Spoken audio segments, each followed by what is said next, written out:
إن الحمد لله نحمده ونستعينه ونستغفره ونعوذ بالله من شرور أنفسنا ومن سيئات أعمالنا من يهده الله فلا مضل له ومن يضلله فلا هادي له أشهد أن لا إله إلا الله وحده لا شريك له وأشهد أن محمدا عبده ورسوله أما بعد فإن أحسن الحديث كتاب الله وخير الهدي هدي محمد صلى الله عليه وسلم وشر الأمور محدثاتها وكل محدثة بدعة وكل بدعة ضلالة وكل ضلالة في النار يا أيها الذين آمنوا اتقوا الله حق تقاته ولا تموتن إلا وأنتم مسلمون يا أيها الذين آمنوا اتقوا الله وقولوا قولا سديدا يصلح لكم أعمالكم ويغفر لكم ذنوبكم ومن يطع الله ورسوله فقد فاز فوزا عظيما أعوذ بالله من الشيطان الرجيم بسم الله الرحمن الرحيم فاذكروني أذكركم واشكروا لي ولا تكفرون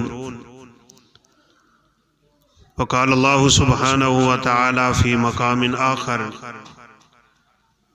لئن شكرتم لأزيدنكم ولئن كفرتم إن عذابي لشديد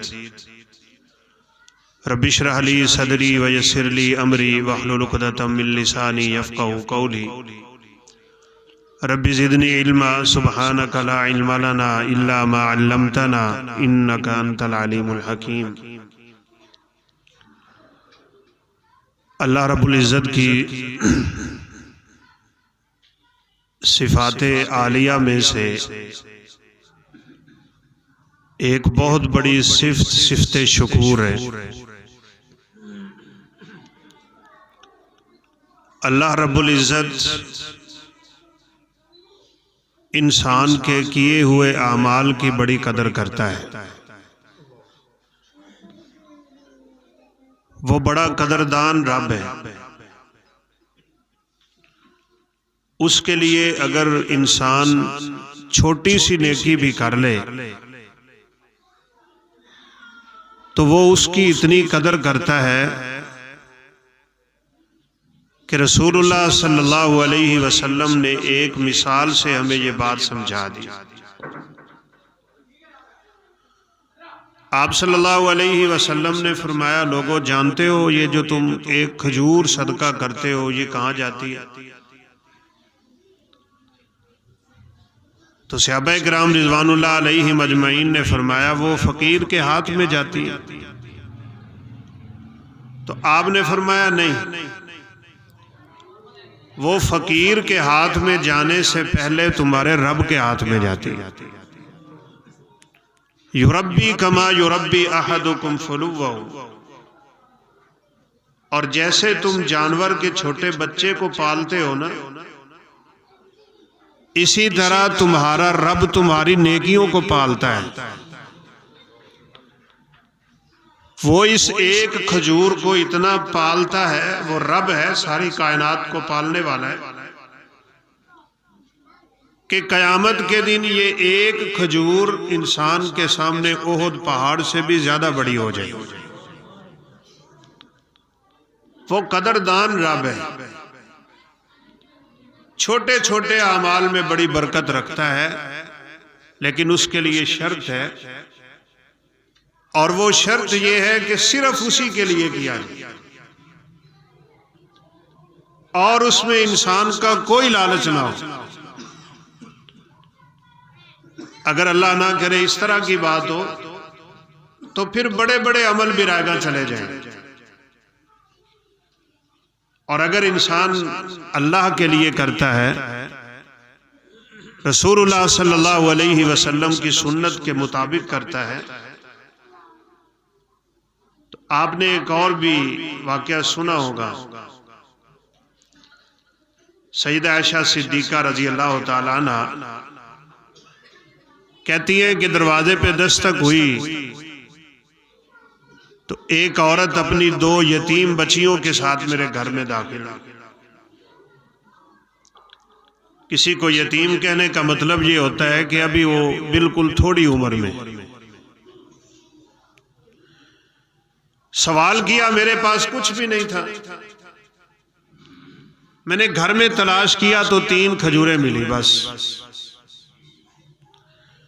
میں نے وہ تینوں کھجوریں اس عورت کے ہاتھ پہ رکھ دی. اس نے ایک کھجور اپنی اس بیٹی کو دی ہے، دوسری بیٹی کو دے دی، اور تیسری اس نے اپنے ہاتھ میں رکھ لی. حالانکہ اس کے چہرے سے بھی بڑی بھوک نظر آ رہی تھی، لیکن اسے پتا تھا اس کے بعد کیا ہوگا. بچیوں نے جلدی جلدی اپنی کھجور کھا کے ماں کے ہاتھ کی طرف دیکھنا شروع کر. اس اللہ کی بندی نے اس کھجور کو 2 ٹکڑے کیا، ایک اس بچی کو دی، دوسری اس بچی کو دی. تو سیدہ عائشہ رضی اللہ تعالیٰ عنہ فرماتی ہیں میرے دل کو بڑی تکلیف ہوئی، کاش میرے پاس کچھ اور بھی ہوتا دینے کے لیے. کئی دن کی بھوک ان کے چہرے سے نظر آ رہی. جب آپ صلی اللہ علیہ وسلم تشریف لائے تو سیدہ عائشہ رضی اللہ تعالیٰ عنہ نے یہ واقعہ آپ کو سنایا. کہا وہ جو کھجور اس نے 2 ٹکڑے کر کے اپنی بچیوں کو دی تھی نا، وہ میرے لیے بڑا عجیب سا مرحلہ تھا، خود بھی بھوکی تھی. تو نبی کائنات علیہ السلام نے فرمایا عائشہ کیا تجھے اس بات کا علم ہے کہ وہ کھجور جو اس نے 2 ٹکڑے کر کے اپنی بچیوں کو دی تھی، وہ ایک کھجور اس کی جہنم سے آزادی کا ذریعہ بن گئی. آپ صلی اللہ علیہ وسلم کا فرمان ہے من ابتلی من هذه البنات شيئا كن له سترا من النار یوم القیامہ. بیٹیوں والے بیٹھے ہو، فرمایا جس انسان کو اللہ بیٹی کی وجہ سے آزمائش میں ڈال دے، اور عمومی طور پہ یہ بات سامنے آتی ہے نکاح کے بعد، فرمایا وہ اپنی اس بیٹی کے ساتھ اچھا سلوک کرتا رہے تو قیامت کے دن یہ بچیاں اس کے لیے جہنم کے سامنے آڑ بن جائے، پردہ بن جائے. چھوٹے چھوٹے عمل ہوں لیکن ان کا اجر بہت زیادہ ہو. کتے کو پانی پلانے والی بات بھی آپ نے سن رکھی. پانی پی کے بندہ کنویں سے باہر نکلا ہے تو گیلی ریت پہ کتا اپنی زبان مار رہا ہے پیاس کی شدت کی وجہ سے. اب اس کے دل میں خیال آیا یہ واپس اترا ہے، پانی بھرنے کے لیے کوئی چیز نہیں ہے، اس نے اپنا موزہ اتار لی، اس کو پانی سے بھرا ہے، اب باہر نہیں آیا جا رہا. اس نے وہ موزہ اپنے منہ میں رکھا، دونوں ہاتھوں سے وہ کنویں سے باہر آیا. اس نے وہ پانی کتے کے سامنے رکھا ہے. صحیح بخاری کی حدیث کے الفاظ ہیں فشکر اللہ لہ، اللہ نے اس کے اس ایک عمل کی اتنی قدر کی کہ اللہ نے اسے جنتوں کا وارث بنایا. لیکن بات یہاں بھی ہوئی، وہ کتا اس کا اپنا نہیں تھا، وہ کتا قیمتی نہیں تھا، وہ کتا شکاری نہیں تھا. اس کتے سے اسے کوئی امید نہیں تھی کہ وہ میرا بدلہ ادا کرے. اور سب سے بڑھ کے جو بات ہے وہ یہ کہ اسے وہاں دیکھنے والا کوئی بھی نہیں تھا. اسے پتا تھا یہ عمل میں صرف اپنے رب کے لیے کر رہا ہوں، اس لیے رب تعالیٰ کے لیے کیے ہوئے چھوٹے چھوٹے عمل. آپ صلی اللہ علیہ وسلم نے جنت میں ایک اور آدمی کو بھی دیکھا ہے، اور حدیث مبارکہ کے الفاظ ہیں رأیت رجلا فی الجنت یتقلب، خوشی خوشی سے اچھلتا پھرتا ہے وہ جنت میں، اٹکیلیاں کرتا ہے.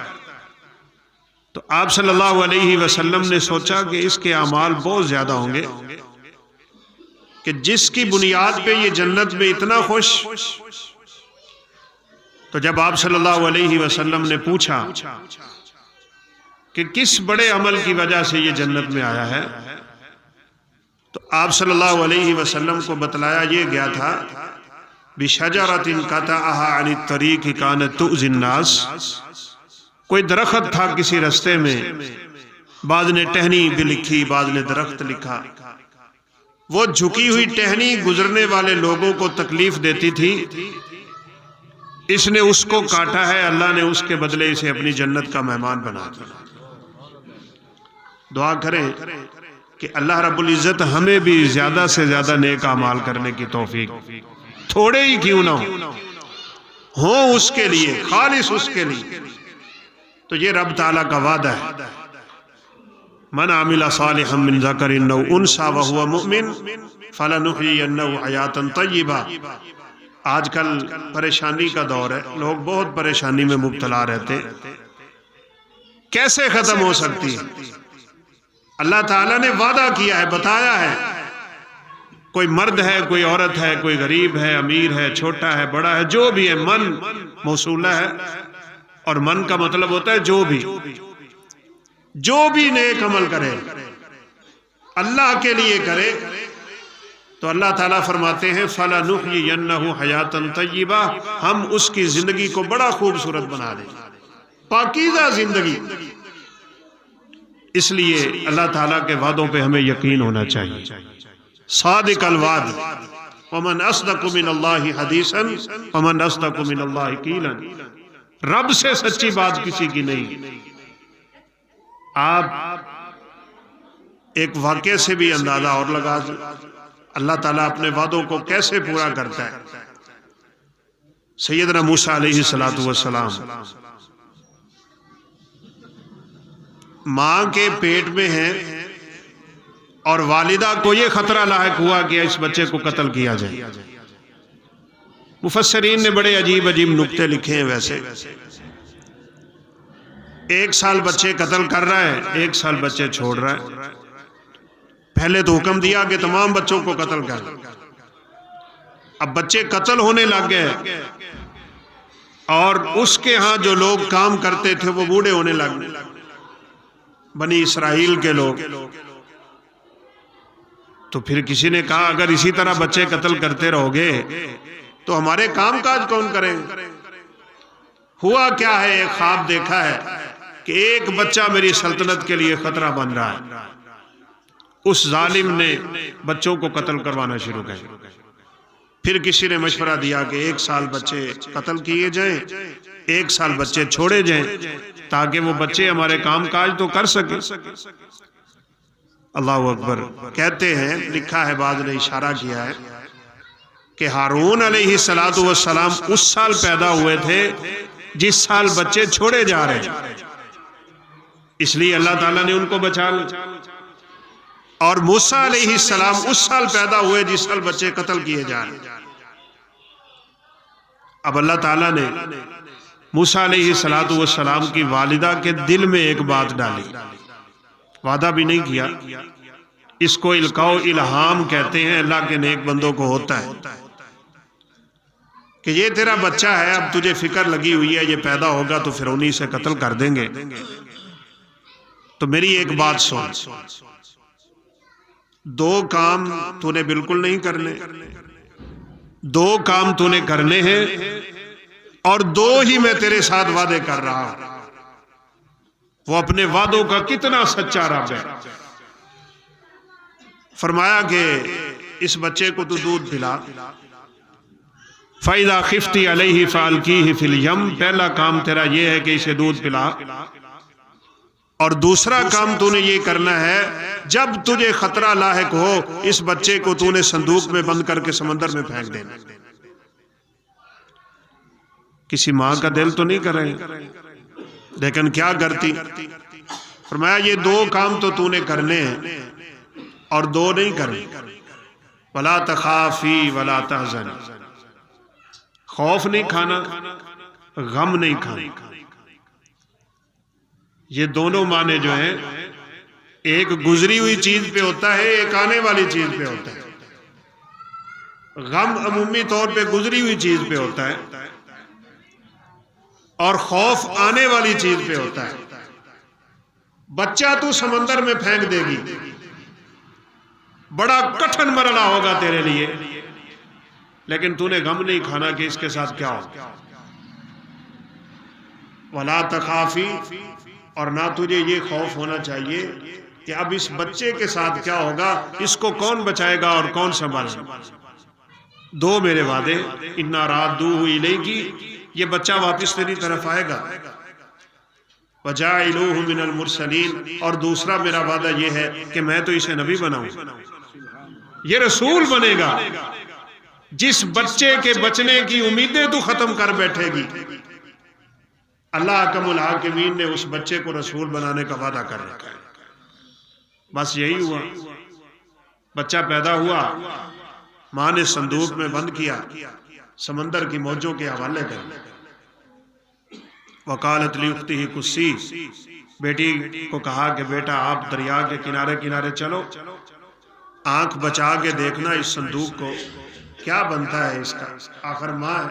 فاصبح فؤاد ام موسیٰ فارغا، دل یوں تھا جیسے نکل جائے گا اس کے بدن سے. اور اللہ کہتے ہیں اگر میں اس کے دل کو مضبوط نہ کرتا تو شاید بتا ہی دیتی کہ میں نے اپنا بیٹا سمندر میں پھینکا ہے. بچہ گم ہو جائے والدین سے برداشت نہیں ہوتا، مر جائے تو برداشت ہو جاتا. چلے میرے سامنے پکڑ کے قتل کر دیں گے، بات ختم ہو جائے گی، لیکن سمندر میں کیا بنے گا اس کا، یہ دل میں کھٹکا ساری زندگی رہے گا، کیا بنا کیا نہیں بنا. تو اللہ کہتے ہیں میں نے اس کے دل کو مضبوط کر دیا، ایسا نہ کر. اب واقعہ مشہور ہے، اصل بات جو میں آپ سے کرنا چاہتا ہوں. فرعون کی بیوی آسیہ نکلی ہوئی ہے، ایک صندوق وہ اس دریا میں اس سمندر میں آ رہا ہے. فرعون کے لشکر نے وہ پکڑا، جب اس کو کھولا تو دیکھ کے حیران رہ گئے. انتہائی خوبصورت بچہ اس صندوق کے اندر. کچھ بنی اسرائیلی روایات بھی لوگ ذکر کرتے ہیں، اور آپ صلی اللہ علیہ وسلم نے فرمایا لا تصدقوه ولا تکذبوه حدثوا ولا حرج. بیان کرنے میں کوئی مسئلہ نہیں ہے، لیکن ان کو سچا جھوٹا کہنے میں توقف کیا گیا. کہتے ہیں کہ جب صندوق کھلا ہے تو موسیٰ علیہ السلام کا انگوٹھا منہ میں تھا اور اس سے اللہ دودھ کا انتظام کر رہے تھے. رب تعالی رازق ہے، اس کا وعدہ ہے، وہ رزاق ہے. وَمَا مِن دَابَّةٍ إِلَّا عَلَى اللَّهِ رِزْقُهَا، اس کے وعدوں پہ یقین کر لو، خدا کی قسم کامیاب ہو جاؤ. وہ جانوروں کو رزق دیتا ہے، وہ چوپاؤں کو رزق دیتا ہے، وہ سمندر کی تہوں میں رزق دیتا ہے. اسی پیسے کی خاطر آج لوگ اپنا ایمان بیچ رہے ہیں، لیکن انہیں اللہ کے اس وعدے پہ یقین نہیں آ رہا کہ رزق کا انتظام تو رب تعالیٰ نے کرنا. وہ تو ماں کے پیٹ میں 120 دن جب ہوئے تھے تو اللہ تعالیٰ نے فرشتہ بھیج کے لکھ دیا تھا اس نے کیا کھانا ہے اس دنیا میں. سارا رزق رب تعالیٰ نے لکھا ہوا ہے.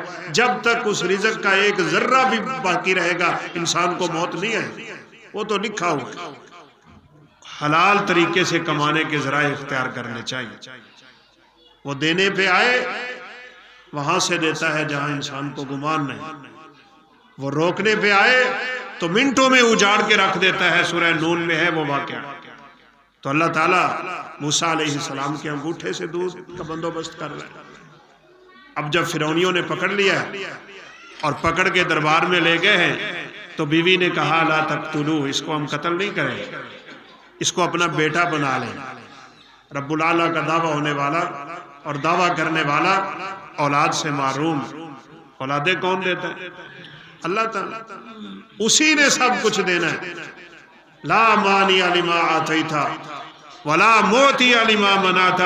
وہ دینے پہ آئے کوئی روک نہیں سکتا، وہ روکنے پہ آئے تو کوئی دے نہیں سکتا. یہ یقین ہونا چاہیے ہمارا.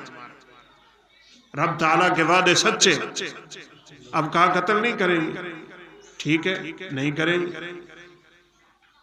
تھوڑی دیر گزری ہے، بچے کو بھوک لگ گئی، رونے لگ گئے موسیٰ علیہ السلام.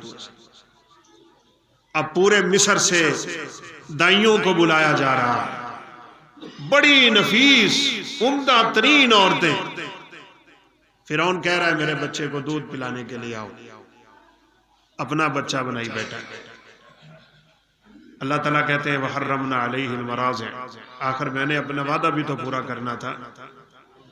میں نے عورتوں کا دودھ موسیٰ علیہ السلام پہ حرام کرا، کسی عورت کا دودھ نہیں پیا. بڑی بڑی خوبصورت اور عمدہ نفیس ترین دائیاں نہیں پیا دودھ۔ اب بیٹی موسیٰ علیہ السلام کی بہن کیا کہتی ہے؟ کہنے لگی هل ادلکم علی اہل بیت یکفلونہ وہم لہ ناصحون، میں ایک گھر بتا دوں، مجھے لگتا ہے اس عورت کا دودھ یہ پی لے گا۔ ویسے یقین کریں بڑی ہنسی آتی ہے، وہاں کوئی ہمارے جیسا بھی بیٹھا ہوتا نا، بالکل سادہ سا بندہ، اس نے بھی پوچھ لینا تھا تو کون ہے، تیرا اس سے کیا تعلق ہے، تجھے اس گھر کا کیسے علم ہے؟ لیکن میری ایک بات آپ اچھی طرح نوٹ کر لیں، شرک کرنے والے انسان کا دماغ اللہ ختم کر دے۔ عقل ماری ہوئی ہوتی ہے مشرک کی، پتہ ہی نہیں چلتا اسے میں کیا کر رہا ہوں، ماری عقلوں والے ہوتے ہیں۔ تو جلدی سے کہنے لگے ہاں بتاؤ، کہا فلاں جگہ پہ گھر ہے، آپ اس کو بلائیں۔ اللہ اکبر۔ جب موسیٰ علیہ السلام کی والدہ کے کان میں خبر پڑی کہ میرا بیٹا فرعون کے دربار میں ہے اور وہ فرعون کے دربار میں رہ کے اپنی زندگی گزارے گا اور مجھے بلایا جا رہا ہے دودھ پلانے کے لیے، تو جو ہی ماں نے اپنے بچے کو چھاتی سے لگایا، اللہ تعالیٰ کہتے ہیں میں نے اپنا پہلا وعدہ پورا کر دیا۔ فَرَدَدْنَاهُ إِلَىٰ أُمِّهِ كَيْ تَقَرَّ عَيْنُهَا، کر اپنی آنکھیں ٹھنڈی، تیرا بیٹا آ گیا ہے تیری گود میں، ہمارا وعدہ پورا ہو گیا۔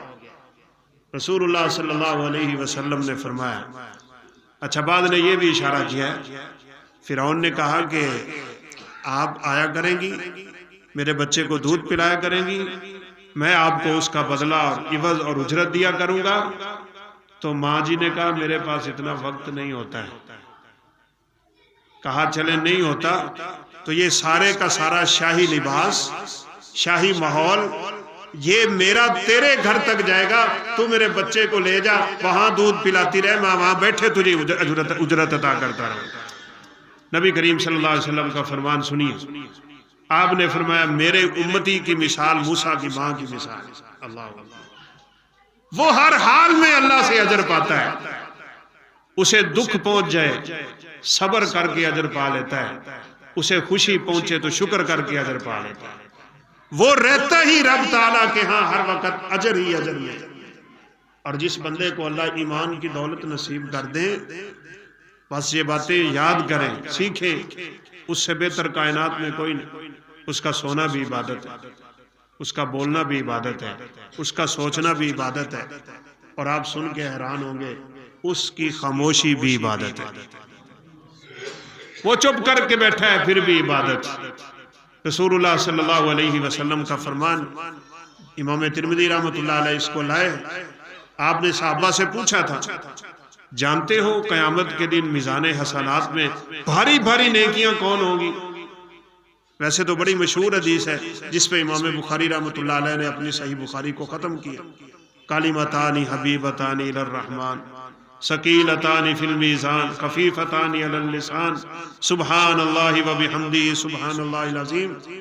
یہ دو کلمے ترازو میں بڑے بھاری ہوں، اور چلتے چلتے میں یہ بات کرتا چلا جاؤں، قیامت کے دن جو ترازو لگے گا نا، اس ترازو میں مجھے بھی تولا جائے گا، آپ کو بھی تولا جائے گا، جن صحیفوں پہ فرشتے نیکیاں بدیاں لکھ رہے ہیں ان کو بھی تولا جائے گا، اور انسان کے عملوں کو بھی تولا جائے گا۔ کیسے خوش نصیب ہوں گے وہ لوگ، اور کیسے بد نصیب ہوں گے وہ لوگ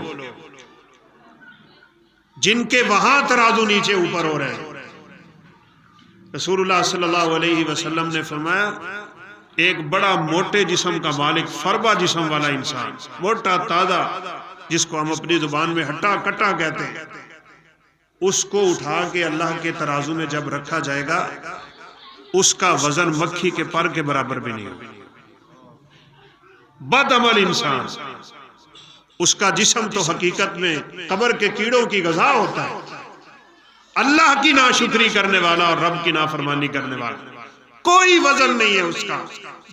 اور اس کے مقابلے میں روایت بیان کی جاتی ہے، رسول اللہ صلی اللہ علیہ وسلم نے عبداللہ بن مسعود رضی اللہ تعالیٰ عنہ سے مسواک کے لیے کہا تھا، درخت پہ چڑھے مسواک توڑنے کے لیے، پتلی باریک پنڈلیاں، نحیف سا جسم تھا ان کا، ہوا چلی تو پنڈلیوں سے کپڑا ہٹا، صحابہ باریک پنڈلیاں دیکھ کے مسکرانے لگ گئے۔ تو آپ صلی اللہ علیہ وسلم نے فرمایا اتعجبون من ساق ابن مسعود، وہ ابن مسعود کی باریک پنڈلیاں تجھے تعجب میں ڈال رہی ہیں؟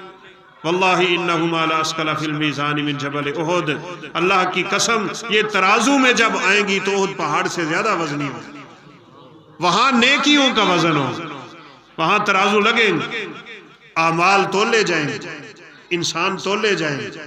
اللہ تعالی ہمیں وہ اعمال کرنے کی توفیق دے جن سے ہماری نیکیوں کا پلڑا بھاری ہو جائے۔ تو آپ صلی اللہ علیہ وسلم نے فرمایا جانتے ہو نیکیوں کا پلڑا کس چیز سے بھاری ہو؟ صحابہ کرام کو جواب آتا بھی ہوتا تھا نا، تو آگے سے کہتے تھے اللہ و رسولہ اعلم، اللہ اور اللہ کے رسول زیادہ جانتے ہیں، تاکہ آپ بتائیں گے ہمارے علم میں مزید اضافہ ہو جائے۔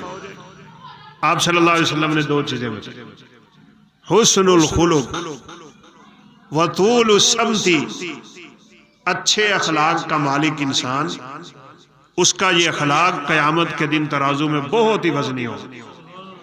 اور طول سمت کیا؟ لمبی خاموشی، مومن کی خاموشی بھی عبادت ہے۔ اس خاموشی کو اللہ قیامت کے دن وزن دیں گے، جسم دیں گے، اور اس کو اٹھا کے جب نامہ اعمال میں رکھا جائے گا انسان کی نیکیوں والا پلڑا بھاری ہو جائے گا۔ اس لیے مومن تو وہ ہوتا ہے سویا ہے تو اجر پا رہا ہے، جاگتا ہے تو اجر پاتا ہے، وہ بولتا ہے تو اجر پاتا ہے، خاموش ہے تو اجر پا رہا ہے۔ اس کی ساری زندگی رب تعالیٰ کے حکم کے مطابق ہوتی ہے، اور وہ لوگ ہیں جن کے بارے میں خود اللہ تعالیٰ نے نبی کائنات علیہ السلام کی زبان سے یہ بات ہمیں پہنچا دی۔ میں ان کا ہاتھ ہوتا ہوں جس سے وہ پکڑتے ہیں، میں ان کا کان ہوتا ہوں جس سے وہ سنتے ہیں، میں ان کی زبان ہوتا ہوں جس سے وہ بولتے ہیں، میں ان کا پاؤں ہوتا ہوں جس سے وہ چلتے ہیں۔ اتنے اللہ والے لوگ ہوتے کون؟ نمازوں کی پابندی کرنے والے، یہ بھی رب تعالیٰ کے وعدے ہیں۔ فَاذْكُرُونِي أَذْكُرْكُمْ، وہ مجھے یاد کیا کرو میں تمہیں یاد کروں گا۔ سب سے بڑا ذکر رب تعالیٰ کا نماز ہے، نماز۔ وَأَقِمِ الصَّلَاةَ لِذِكْرِي، اللہ کہتے ہیں میرے ذکر کے لیے نماز قائم کیا کرو۔ جب بندہ نماز میں کھڑا ہو کے سورہ فاتحہ پڑھتا ہے نا، آپ نے علماء سے سن رکھا ہوگا، انسان ایک آیت پڑھتا ہے، اللہ احکم الحاکمین اس آیت کا خود جواب دیتے ہیں۔ الحمدللہ رب العالمین، اللہ کہتے ہیں حمدنی عبدی، او لوگوں دیکھو، او میرے فرشتوں دیکھو، میرا بندہ میری تعریفیں کر رہا ہے۔ نیک اعمال پہ رب تعالیٰ، وہ ایک حدیث تو کیا آتی ہے، اللہ تعالیٰ پھر سے حرمین شریفین کی رونق کے آباد فرمائے، ہم سب کو وہاں کی زیارتیں نصیب فرمائے۔ آدم علیہ السلام کو اللہ بنانے لگے تو فرشتوں نے تو کیا تکرار کہ یا اللہ کس کو بنانے لگے؟ فسادی انسان۔ پہلے یہاں پہ جن آباد تھے نا، تو جنوں کی حرکتیں اور عادتیں فرشتے دیکھ چکے تھے۔ اللہ تو ایک ایسا انسان بنانے لگا ہے جو زمین میں جا کے فساد کرے، قتل کرے گا، جا کے خون بہائے گا، دنگا اور فساد کرے گا۔ تو اللہ تعالیٰ نے فرمایا انی اعلم ما لا تعلمون، جو کچھ میں جانتا ہوں تم نہیں جانتے۔ فرشتے تو بڑی قدر والی مخلوق ہے نا، لیکن خدائے ذوالجلال کی قسم ہے، جو بندہ اپنے آپ کو اللہ کی نیکیوں میں ڈھال لیتا ہے، رب تعالیٰ کا بندہ بن جاتا ہے، اس کے 24 گھنٹے کے معمولات دائرہ اسلام کے اندر آ جاتے ہیں، وہ اپنی مرضی چھوڑ دیتا ہے، گناہوں سے بچ جاتا ہے، سوچ اپنی اچھی رکھتا ہے، فکر اور اعمال اچھے رکھتا ہے، ذکر کرنے والی زبان رکھتا ہے، فکر کرنے والا دل رکھتا ہے، بدن اس کا عمل کرنے والا ہوتا ہے، وہ بندہ رب ذوالجلال کی قسم ہے فرشتوں سے بہتر بن جاتا ہے۔ فرشتوں سے بہتر ہے انسان بننا، مگر اس میں لگتی ہے محنت زیادہ۔ علماء عقیدہ نے اپنی عقیدہ کی کتابوں میں باقاعدہ بحث کی، انسان افضل ہیں یا فرشتے افضل؟ تو نتیجہ جو اس بحث کا ہے میں آپ کے سامنے رکھ دیتا ہوں کہ موجودہ وقت میں تو فرشتے افضل، کیونکہ انسان جتنا مرضی نیک ہو اس سے کوئی نہ کوئی کمی کوتاہی ہو ہی جاتی ہے، سوائے انبیاء کرام علیہ السلام۔ اس وقت تو فرشتے عبادت میں لگے ہوئے ہیں۔ وہ پہلا درس ہمارا اس مسجد میں ہوا تھا، وہاں اس بات کا تذکرہ کیا۔ رسول اللہ صلی اللہ علیہ وسلم نے فرمایا میں جب معراج پہ گیا ہوں 7 آسمانوں پہ میں نے 4 انگلی کے برابر جگہ نہیں دیکھی جہاں کوئی فرشتہ اللہ کی عبادت نہ کر رہا۔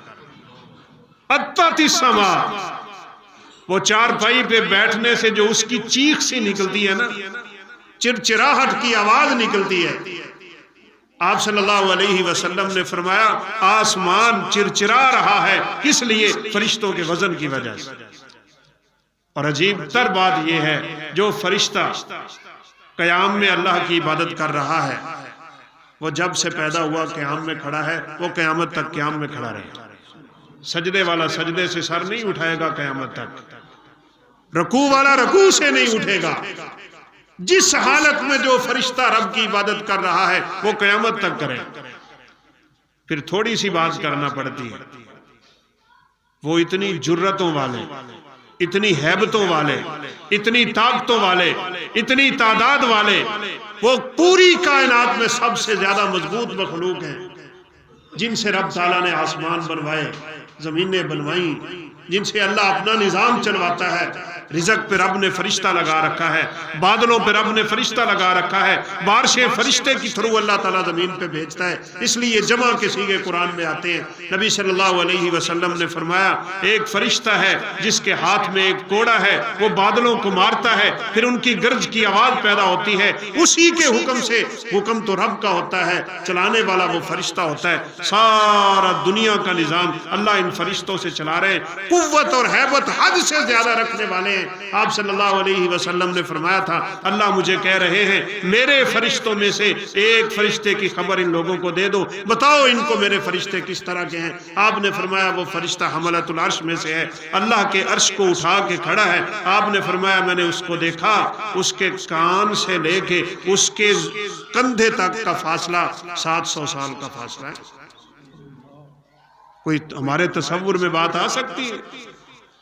700 سال کا فاصلہ فرشتے کے کان کی لو سے کندھے تک، جس نے اللہ کے عرش کو اٹھایا ہوا۔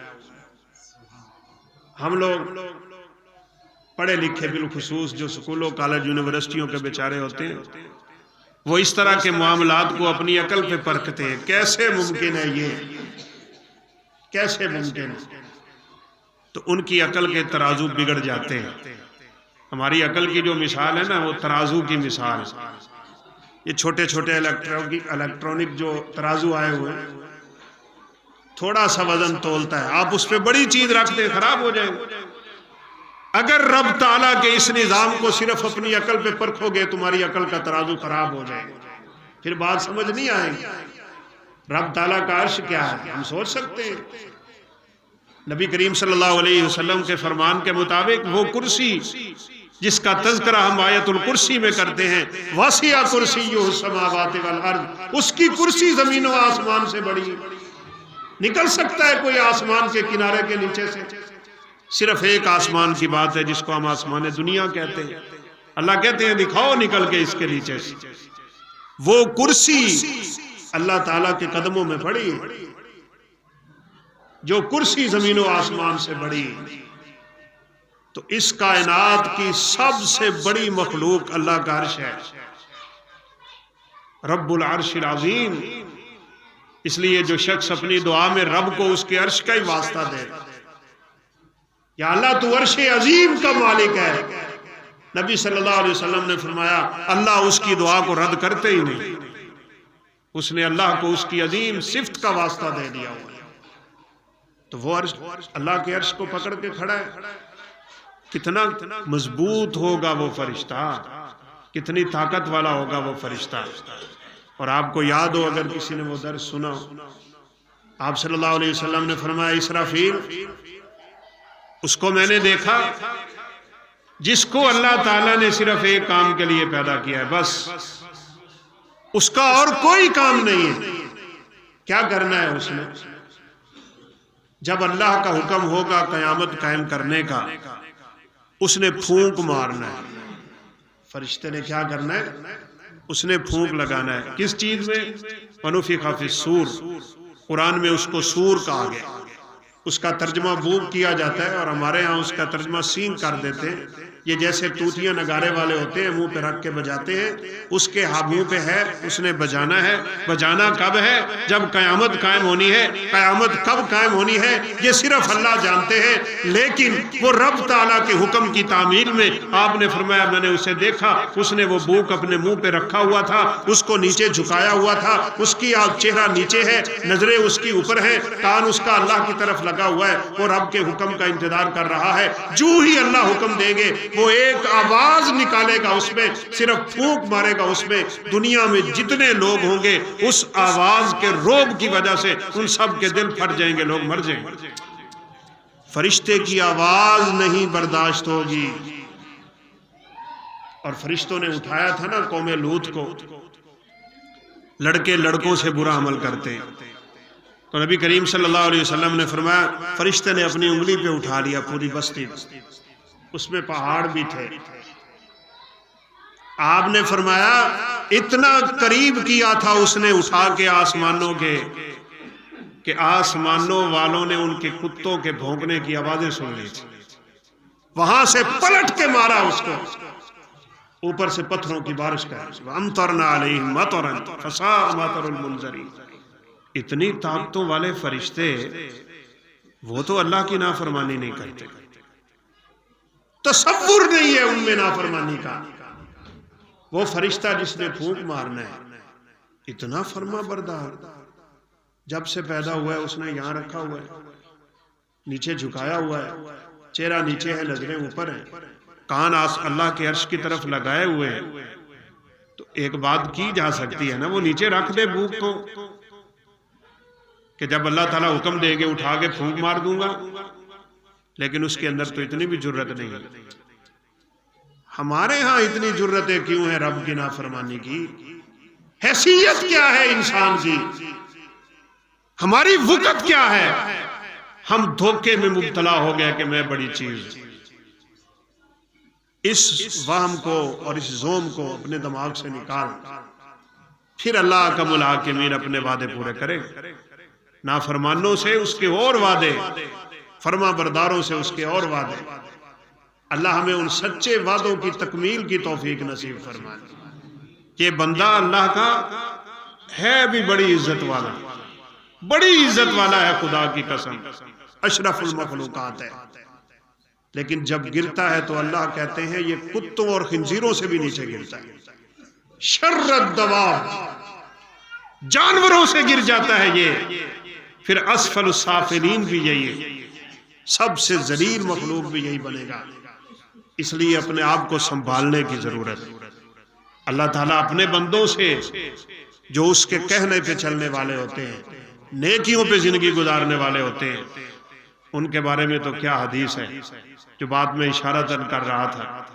آپ صلی اللہ علیہ وسلم نے فرمایا عرفات کا جب دن ہوتا ہے نا، 9 ذوالحجہ، لوگ میدان عرفات میں کھڑے ہوتے ہیں۔ اللہ تعالیٰ یہ منظر ہم سب کو دکھائے اور بار بار دکھائے۔ کوئی کالا گورا، عربی اجمی، امیر غریب، بڑا چھوٹا، کوئی تمیز نہیں، ایک طرح کا لباس، ایک طرح کی آواز، ایک ہی تلبیہ، ایک ہی پکار، ایک ہی میدان، ایک ہی رب، ایک رسول، ایک دین، توحید کا درس وہاں بڑی خوبصورتی سے نظر آتا ہے۔ کوئی کسی کو نہیں جانتا یہ کون ہے کون نہیں ہے، بے وقتہ انسان ہوتا ہے وہاں پہ، لباس تک اتار کے وہی مردوں والا لباس پہن کے رب کے سامنے کھڑا ہوتا ہے۔ یا اللہ میرے ہاتھ کھڑے ہو گئے، میں تو اپنے آپ کو مردہ بنا کے تیرے سامنے پیش ہو گیا ہوں۔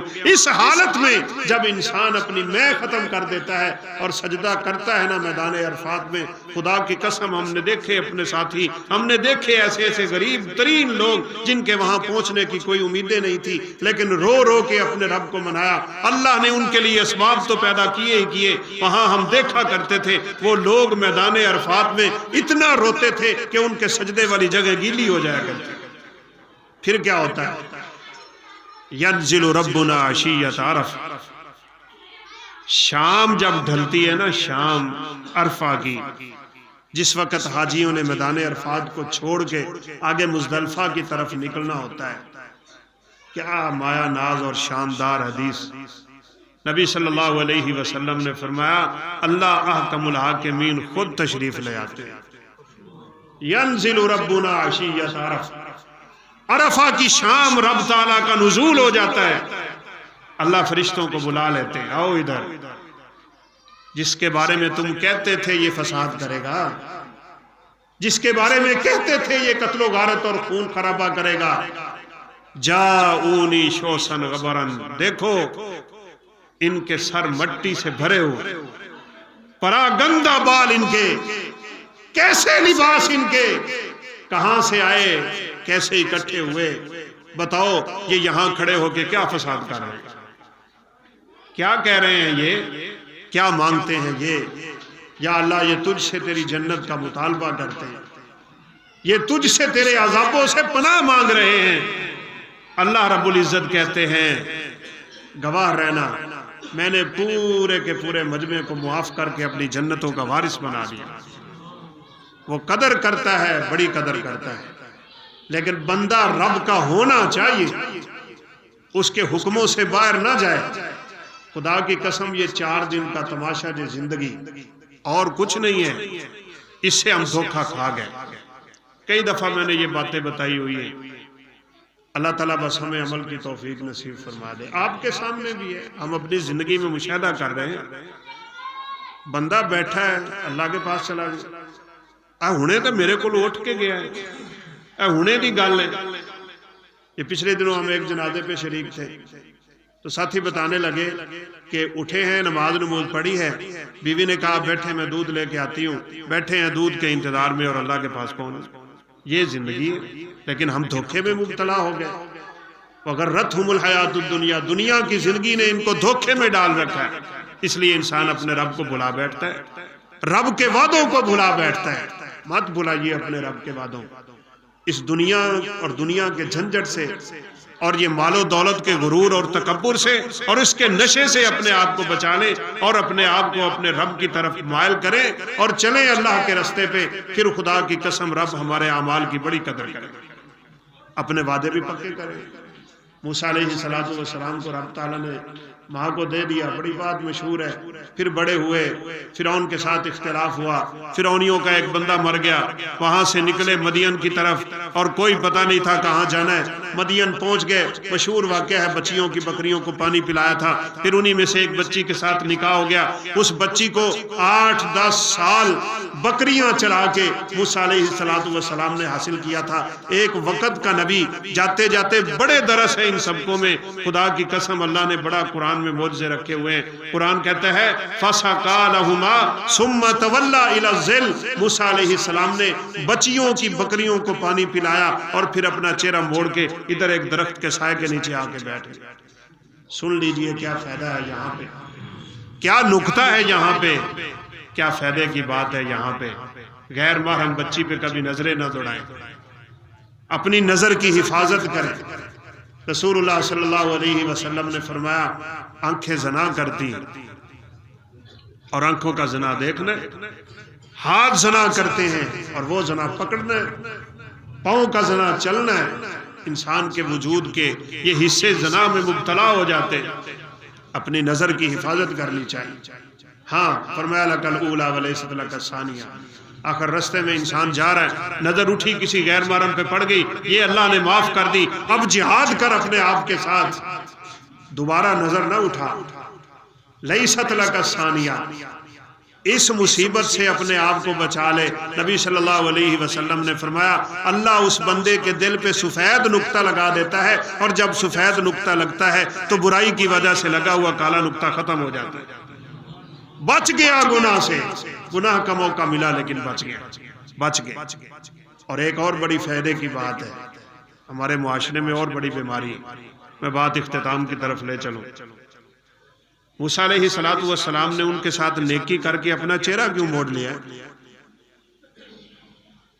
ہمارے لیے یہ سبق ہے، کسی کے ساتھ دنیا میں نیکی کرو نا تو پھر اس کی زبان سے شکریہ کے لفظ بھی سننے کی امید نہ رکھو. اپنے رب کے لیے کرو، بس اسی کو راضی کرنے کے لیے کرو. اس لیے چہرہ ادھر موڑ لیا، کاش ہمارے اعمال بھی ایسے بن جائیں، ہم تو تانا دینے پہ آ جاتے۔ تینوں وہ گل بھول گئی ہے جدو تو انج سی تے میں انج کیتا سی، ہن تیرے تیور ہی بدل گئے۔ اللہ کہتے ہیں لا تبطلوا صدقاتکم بالمن والاذى، یہ تکلیف دے جملے نہ بولا کرو، ان سے بچاؤ اپنے آپ کو۔ بہرحال بتانا یہ چاہتا ہوں، موسیٰ علیہ السلام اپنی بیوی کو لے کے 8-10 سال بکریاں چرائی تھی اس بیٹی کے حق مار کے لیے جو اس کے باپ نے رکھا ہوا تھا۔ یہاں بھی بڑے فائدے کی بات، کیا تھا اس لڑکی میں جس کے لیے موسیٰ علیہ السلام 10 سال بکریاں چراتے پھرے؟ قرآن کہتا ہے فَجَاءَتْهُ إِحْدَاهُمَا تَمْشِي عَلَى اسْتِحْيَاءٍ، وہ جب آئی تھی نا تو اتنے حیا کے ساتھ آئی تھی، اتنے وقار کے ساتھ آئی تھی، اتنی باپردہ ہو کے آئی تھی کہ اس کے حیا کو دیکھ کے موسیٰ علیہ السلام نے اس سے نکاح کرنے کے لیے ان کی 10 سال بکریاں چرائیں۔ بیٹیاں ایسی تلاش کرو، حیا والی ہو، پردے والی، بچہ با اخلاق اور ایماندار تلاش کرو۔ اپنی بیوی کو لے کے واپس آ رہے ہیں، رستے کا تو علم ہی نہیں۔ وَاذْكُرْ رَبَّكَ إِذَا نَسِيتَ، رستہ بھولو تو رب کو یاد کرو، وہ سارے رستے واضح کر دے گا۔ جا رہے ہیں، جنگل سے گزر ہو رہا ہے، رات کا وقت ہے، سما ہے، دونوں میاں بیوی ہیں، سردی کا موسم، تو دور دیکھتے ہیں ایک آگ جل رہی۔ گھر والوں کو کہنے لگے آپ یہاں بیٹھے، میں جاتا ہوں وہاں سے انگارہ لے کے آتا ہوں، کوئی آگ لے آتا ہوں، ہم سینک بھی لیں گے، اور کوئی بیٹھا ہوگا تو اس سے رستہ پوچھ لیں گے، وہ بتا دے گا ہم نے کس طرف نکلنا ہے۔ اللہ اکبر۔ آپ کو یاد آ رہا ہے 2 وعدے رب کے؟ موسیٰ کو ماں کے واپس دودھ بھی پلاؤں گا، تیری گود میں رکھوں گا، اور دوسرا یہ کہ میں نے اس کو نبی بنانا ہے۔ اب موسیٰ علیہ السلام آگ لینے کے لیے یہاں گئے تو دیکھ کے حیران ہو گئے، وہاں ایک درخت ہے، اس درخت سے نور کی شعاعیں نکل رہی ہے۔ گھبرائے موسیٰ علیہ السلام، اللہ تعالیٰ نے آسمان سے آواز دے دی، موسیٰ گھبرانے کی کوئی ضرورت نہیں ہے، اخلا نعلیک انک بالوادی المقدس طویٰ انا ربک، موسیٰ میں تیرا رب ہوں، یہ درخت تیری نبوت کی علامت ہے، اپنے جوتے اتار، میں تیرے سر پہ نبوت کا تاج رکھنے لگا۔ یہ میرا وعدہ تھا تیری ماں کے ساتھ، اس سے سچا وعدہ کسی کا نہیں ہے بھائی۔ نبوت لے کے آئے تھے موسیٰ علیہ السلام۔ ہمارے رب کے ہمارے ساتھ وعدے، وعد اللہ الذین آمنوا وعملوا الصالحات، نیک عمل کرو میں تمہیں اپنی جنتوں کا وارث بنا، لَيَسْتَخْلِفَنَّهُمْ فِي الْأَرْضِ، میں زمین میں بھی تمہیں بڑا اچھا ٹھکانہ دوں گا۔ نیکیاں کرنے والوں کے گھروں میں برکتیں بڑی ہوتی، راحتیں بڑی ہوتی، سکون بڑا ہوتا ہے۔ تو فرمایا فَاذْكُرُونِي أَذْكُرْكُمْ، میرا ذکر کرو، مجھے یاد کرو، نماز میں یاد کرو، تلاوت میں یاد کرو، ذکر و اذکار میں یاد کرو۔ ایک ایسی بات ہے، میں بات کر رہا ہوں، آپ سن رہے ہیں، آپ کی زبان سے اللہ کا نام نکل آتا ہے۔ اللہ احکم الحاکمین فرماتے ہیں تم مجھے اکیلے یاد کرتے ہو، میں تمہیں اکیلا یاد کرتا ہوں، تم لوگوں میں یاد کرتے ہو، میں تمہیں تم سے بہتر ایک مجمع میں یاد کرتا ہوں جن کو اللہ کے فرشتے کہا جاتا ہے۔ اللہ تعالیٰ کی زبان سے ہمارا نام نکلے، اس سے بڑی خوش نصیبی ہے جی کوئی؟ نبی صلی اللہ علیہ وسلم نے ابی بن کعب رضی اللہ تعالیٰ عنہ کو کہا نا، ابی مجھے اللہ کہہ رہے ہیں کہ ابی کو قرآن سنائیں آپ، تو وہ فرمانے لگے آپ صاحب قرآن، آپ پہ قرآن نازل ہوتا ہے، ہم آپ سے سنتے ہیں، ہم تو آپ کے شاگرد ہیں، تو آپ مجھے اللہ کہتے ہیں ابی بن کعب کو قرآن سناؤ؟ فرمایا ہاں۔ تو اگلا سوال بڑے ششدر انداز میں کیا تھا ابی بن کعب رضی اللہ، اللہ سمانی، اللہ نے میرا نام بھی لیا ہے؟ فرمایا ہاں ابی، اللہ نے تیرا نام لے کے کہا۔ آنکھوں سے آنسو گرنے لگ گئے۔ اور سیدہ عائشہ صدیقہ رضی اللہ تعالیٰ عنہ جب اپنے حجرے میں بیٹھی، جبریل امین وحی لے کے آئے ہیں، تو آتے ہی کہا اللہ کے حبیب رب تعالی عائشہ کو سلام کہہ رہے ہیں۔ اللہ اپنے بندوں کو یاد کرتا ہے اور بہتر مجمع میں یاد کرتا ہے۔ رب سے محبت کرو گے وہ محبت کرے گا، اسے یاد کرو گے وہ یاد کرے گا، اس سے تعلق جوڑو گے وہ تعلق جوڑے گا۔ ایک بلشت آتے ہو، اللہ کہتے ہیں میں ایک ہاتھ آتا ہوں، تم چل کے آتے ہو، میں دوڑ کے آتا ہوں۔ ہمارے جانے میں دیر ہے، رب تعالیٰ کے ماننے اور منانے میں کوئی دیر نہیں۔ ہمارے اندر کمزوریاں ہیں، ان کو ختم ہونا چاہیے۔ اللہ تعالیٰ کا یہ سچا وعدہ، تم شکر کرو میں تمہیں اور زیادہ دوں گا، ناشکری کرو گے میں اپنی نعمتیں چھین لیتا ہوں۔ یہ رب تعالیٰ کے چھوٹے چھوٹے وعدے ہیں اور بڑے سچے اور پکے وعدے ہیں۔ اللہ رب العزت سے دعا ہے کہ وہ ہمیں ان وعدوں پہ چلنے کی توفیق نصیب فرمائے، ان کی تکمیل میں اپنی زندگی لگانے کی توفیق دے، زیادہ سے زیادہ نیک اعمال کرنے کی توفیق دے۔ گناہوں کی زندگی سے اللہ ہم سب کو محفوظ رکھے۔ جس طرح ہم یہاں پہ جمع ہیں، اللہ رب العزت ہمیں اپنی جنت میں اسی طرح جمع فرما دے۔ جن لوگوں نے یہ پروگرام کا انعقاد کیا، جنہوں نے بات سنائی، جنہوں نے سنی، اللہ رب العزت سب کے نیک اعمال کو قبول فرمائے، صدقہ جاریہ اور ذخیرہ آخرت بنائے، اور روز قیامت میزان حسنات میں اضافہ فرما دے۔ اللہ تعالیٰ آپ کا بیٹھنا، آپ کا سننا اپنی بارگاہ میں قبول و منظور فرمائے، اور ہم سب کو اللہ ان باتوں پہ عمل پیرا ہونے کی توفیق نصیب فرمائے۔ وآخر دعوانا الحمدللہ رب العالمین۔